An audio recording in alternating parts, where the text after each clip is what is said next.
تعادل الاهلي وبتروجيت. يعني انا عاوز افهم مين ابن المرة اللي قاعد مع المدرب قال له طاهر محمد طاهر يلعب مهاجم؟ مين ابن المرة اللي قاعد مع المدرب قال له طاهر في الفرقة مش يلعب مهاجم؟ مين اللي قال له طاهر معانا في الفرقة؟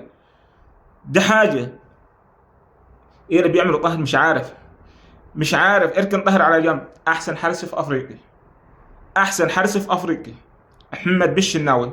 يا راجل ده لو حارس لسه صاعد اقسم بالله ما هيعمل الغلط بتاعتك ده.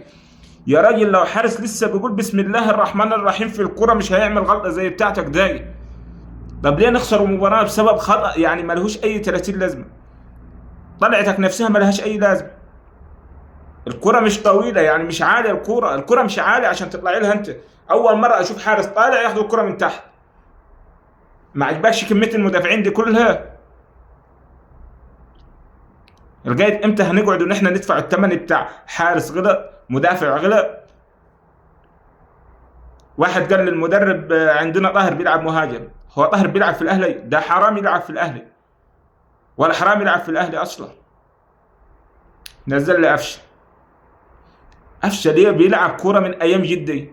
الكوره بتاعت ايام جدي ليه بيلعبها؟ مش بطلت من زمان؟ هو ما يسمعش حاجه اسمها يعني كوره حديثه؟ ما سمعش عنها خالص؟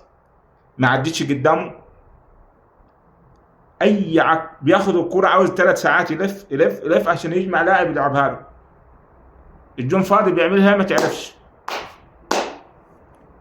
عايزين تكسب بطولات واللعيبه دي لسه قاعده. يعني طاهر ده لسه قاعد عايزين بطولات وطاهر لسه قاعد. عندي جراد يشار ضفره بتمن اي واحد هيلعب مهاجم في اللي قاعدين. كفايه عك.